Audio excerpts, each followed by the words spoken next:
अस्सलामुअलैकुम नाज़रीन, आऊं आहियां अनवर अली सोलंगी ऐं अवां ॾिसी रहिया आहियो Sindh issues news TV. Sindh issues news TV bulletin में अवां खे भलीकार ख़बर शामिल कंदासीं। ठारू शाह सिटीअ खां राशिद अली मेमुण जी।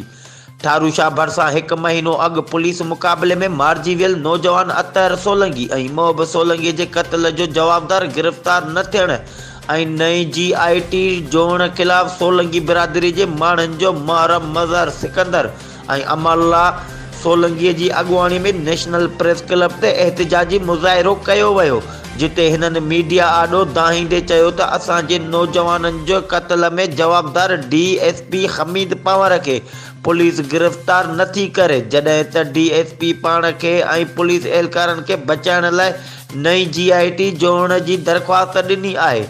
हिननि मुतालबो कयो त असांखे पुराणी GIT ते एतमाद आहे, हिन जे ॾिनल रिपोर्ट ते केस हलायो वञे, न त सख़्तु एहतजाज कयो वेंदो। ही हुयूं हिन वक़्त ताईं जूं अपडेट्स। वधीक ख़बरुनि ऐं अपडेट्स जे लाइ ॾिसंदा रहो सिंध इशूज़ न्यूज़ टीवी।